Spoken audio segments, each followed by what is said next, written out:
स्वागत है आप सभी का द एडियन क्लासेस के यूट्यूब चैनल पर। मैं अभिनव आपका दिल से अभिनंदन करता हूं।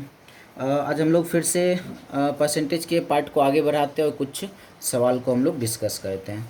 चलिए, तो सबसे पहला सवाल हमारा ये कल का ही सवाल है। कल जैसा एक सवाल हमने लास्ट क्वेश्चन था, लास्ट वाला ये जो सवाल था, इसी पर एक और सवाल हमने रखा है। तो ये मेरे ख्याल से आप लोगों से बन जाना चाहिए। इसको हम लोग बना लेते हैं। एक संख्या में पहले 20% की कमी की गई, पुनः 16.2% की वृद्धि की गई, तो संख्या पर क्या प्रभाव पड़ेगा। हमने ये बताया कल कि जब पूर्णांक में जब आ जाए ना, तो ना इफेक्टिव परसेंट ना 100 मान के बनाना है, इसको क्या करना है, फ्रैक्शन वैल्यू पे बनाना है। 20% की कमी हुई है, 20% का फ्रैक्शन वैल्यू क्या होता है, तो 1/5 होता है। और 20% की कमी हुई तो साइन लगा देते हैं माइनस का। क्लियर। 16.2/3% का फ्रैक्शन वैल्यू क्या होता है, तो 1/6। अगर फ्रैक्शन वैल्यू निकालने में परेशानी है तो पहले वाले पार्ट को आप लोग देख लें। और 16.2/3% की वृद्धि हुई है तो यहाँ साइन लगा देते हैं प्लस का। अब हमने ये बताया कल कि जो नीचे वाला जो वैल्यू होता है ना, वो ओरिजिनल होता है। हम कहेंगे पहले संख्या कितना था, तो 5 × 6, कहेंगे पहले संख्या था 30। बाद में क्या हो गया ना, ये 5 था और 1 की कमी हो गई तो संख्या हो गया 4।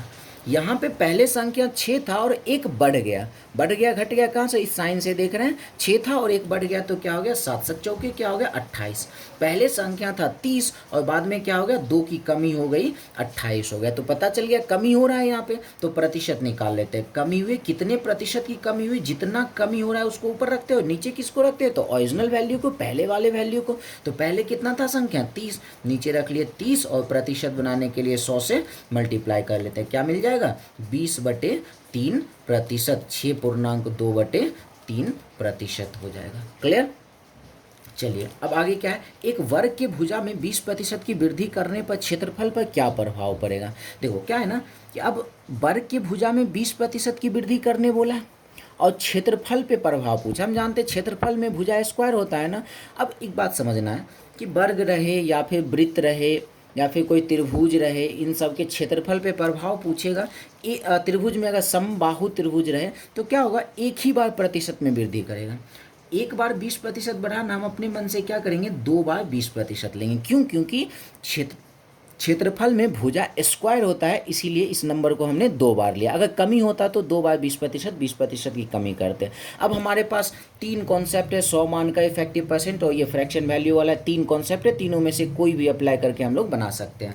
तो हम एक काम करते हैं, 100 मान लेते हैं, 20 बढ़ा तो 120% हो गया, फिर 20 बढ़ा तो फिर से 120% हो गया। इसको कैंसिल कर लेते हैं तो क्या मिल जाएगा, 12 × 12 144। 100 था 144 हो गया, कितना बढ़ा, 44 बढ़ा। 44 किस पे बढ़ा, 100 पे 44 बढ़ रहा है। इसका मतलब कितने प्रतिशत की वृद्धि हुई, तो 44% की वृद्धि हो गई। क्लियर। चलिए फिर से एक सवाल देते हैं, किसी वृत्त की त्रिज्या में 30% की कमी करने पर उसके क्षेत्रफल पर क्या प्रभाव पड़ेगा। अब वृत्त की त्रिज्या क्या बताए, वर्ग रहे, वृत्त रहे, समबाहु त्रिभुज रहे या समचतुर्भुज रहे, क्षेत्रफल पे प्रभाव पूछेगा ना। एक ही बार बढ़ाएगा 30% या घटाएगा, हम लोग 2 बार ले लेंगे। तो 30% की कमी 2 बार ले लेते हैं, तो संख्या मान लेते हैं 100। एक बार 30% की कमी तो 70%, फिर से 30% की कमी लेंगे तो फिर क्या हो जाएगा, 70%। 2 बार हमें लेना होगा। क्लियर। चलिए, 2 जीरो 2 जीरो कैंसिल हो गया, इसका भी 2 जीरो कैंसिल कर लेते हैं। क्या मिल जाएगा, 49। 100 था 49 हो गया, कितना कम हो गया, तो 51 कम हो गया। तो कहेंगे क्षेत्रफल कितना कम हो जाएगा, तो 51% की कमी हो जाएगी। क्लियर है। चलिए, अब क्या है, आयत की लंबाई में 20% की वृद्धि तथा चौड़ाई में 15% की कमी कर दी जाए तो क्षेत्रफल में क्या प्रभाव पड़ेगा। यहाँ पे क्या है, लंबाई चौड़ाई में वृद्धि कमी कर ही दिया है तो क्षेत्रफल में प्रभाव पूछा गया है। तो हम लोग 3 कॉन्सेप्ट है, इफेक्टिव परसेंट, 100 मानकर और फ्रैक्शन वैल्यू, तीनों में से किसी से भी हम लोग आंसर कर सकते हैं। सीधा सीधा नंबर है तो 100 मानकर भी कर लेते हैं। लंबाई में 20% की वृद्धि हुई तो 120% हो गया। जैसे ही वृद्धि होगा 100 में जोड़कर, कमी होगा 100 में माइनस करके। फिर चौड़ाई में 15% की कमी, 100 में से 15 माइनस कर लेते हैं तो आ गया 85। 85/100। 100 नीचे क्यों देते हैं, प्रतिशत के बदले देते हैं। 2 जीरो, ये 100 खत्म हो गया। 1 जीरो 1 जीरो कैंसिल कर लेते हैं। 17 × 5 = 85 और 5 से 2 बार में, 2 से 6 बार में, 17 × 6 क्या आ जाएगा, 102। पहले संख्या था 100, अब हो गया 102। वृद्धि हुआ, कितने की वृद्धि हुआ, 2 की वृद्धि हुआ। तो क्या कहेंगे, 2% की वृद्धि। 100 पे 2 बढ़ रहा है तो 2% की वृद्धि हो गई। चलिए, अब सवाल है एक त्रिभुज के आधार में 15% की वृद्धि की जाए तो उसके ऊंचाई में कितने प्रतिशत की कमी करनी होगी ताकि क्षेत्रफल में कोई परिवर्तन ना हो। अब क्या है ना, इस सवाल को ध्यान से समझना है। किसी त्रिभुज के आधार में 15% बढ़ाया तो बोल रहा है ऊंचाई में कितना कमी कर लें कि क्षेत्रफल पे कोई प्रभाव नहीं पड़े। याद है कल हमने एक क्वेश्चन बनाया था, वो चीनी के खपत दाम इतना बढ़ गया तो खपत कितना कम करेगी, खर्च अप्रभावित रहे। सेम वही कॉन्सेप्ट यहाँ लगा के रखना, जैसे ही कोई परिवर्तन ना हो अप्रभावित वाला सवाल आया तो वही कॉन्सेप्ट यहाँ पे लगाना। क्या था कॉन्सेप्ट?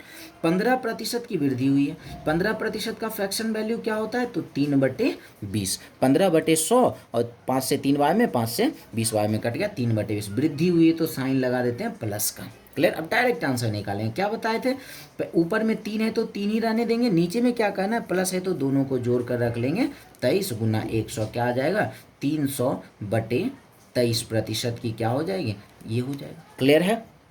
300/23% की कमी करनी होगी। क्लियर? हमें बस कितना कमी वृद्धि से कोई मतलब हमें है नहीं, बेसिक से बनाते तो उस पर काम पड़ता है, इस पर हमें डायरेक्ट आंसर मिल जाता है। क्लियर? अब बाकी पूर्णांक में हो तो पूर्णांक में, पॉइंट में, जिसमें हम लोग इसका आंसर कर सकते हैं। चलिए फिर कुछ सवाल देखते हैं। अब कैसा सवाल है? अच्छा, अब ये अंक वाला सवाल है, एग्जाम वाला, उत्तीर्ण होने वाला अनुत्तीर्ण होने वाला सवाल है। चलिए देखते हैं। एक परीक्षा में उत्तीर्ण होने के लिए 35% अंक लाने होते हैं। एक छात्र ने 40% अंक, एक छात्र को 40% अंक मिला और वह 30 अंकों से अनुत्तीर्ण हो गया। तो परीक्षा के अधिकतम अंक क्या है? अब ध्यान से समझना है ऐसे सवाल में। जब भी ये ध्यान से रखना है ना, याद रखना है कि जब भी कोई लड़का अगर फेल हो रहा हो ना, जितने अंक से फेल रहा हो उतना अंक उसको दे देंगे। क्लियर? हम क्या कह रहे हैं ना, अगर कोई लड़का फेल हो रहा हो तो उसको पास करवा देंगे, जितने अंक से फेल होगा उतना अंक से उसको पास करवा देंगे। अगर कोई लड़का, किसी स्टूडेंट को अगर ज़्यादा मार्क्स आ रहा हो ना, मतलब पास होने से जितना ज़्यादा मार्क्स आएगा उसको क्या करेंगे, माइनस करेंगे। ओवरऑल ये है कि कम मार्क्स आएगा उसको दे देंगे, ज़्यादा मार्क्स आएगा तो उससे ले लेंगे। क्लियर? और ये सवाल यूँ बन जाएगा। देखो क्या है, उत्तीर्ण होने के लिए 35% अंक चाहिए, मतलब उसको पास होने के लिए कम से कम 35% अंक चाहिए। वो 40 अंक लाया, 40 लाया, 30 अंक से फेल हो गया। अभी क्या होता है, अगर वो फेल हो जाएगा तो उसको दे देंगे ना। तो 35% अंक चाहिए था लेकिन वो 40 ही लाया। अब क्या बोले, फेल हो गया। फेल हो गया कितने अंक से, 30 अंक से फेल हो गया तो उसको 30 दे देते हैं तो पास हो जाएगा ना। तो यहाँ से 35% में पास हो रहा है और संख्या में कितने में पास हो जाएगा, 70 में पास हो जाएगा। हमसे पूछा परीक्षा के अधिकतम अंक क्या? अधिकतम अंक हमेशा 100%, 100% बराबर कर लेते हैं और प्रतिशत प्रतिशत कैंसिल है, 35 से 70 दो बार में 100 गुना 2 क्या हो जाएगा, अधिकतम अंक कितना है तो 200 है। सबसे आसान कॉन्सेप्ट है इस सवाल को बनाने का। चलिए अब इस सवाल को देखते हैं। एक परीक्षा में उत्तीर्ण होने के लिए 40% अंक चाहिए। एक छात्र को 185 अंक आया और 15 अंकों से अनुत्तीर्ण हो गया तो परीक्षा का अधिकतम अंक क्या है? फिर से वही सवाल आ गया। पास होने के लिए इसको 40% अंक चाहिए लेकिन ये लाया कितना, 185।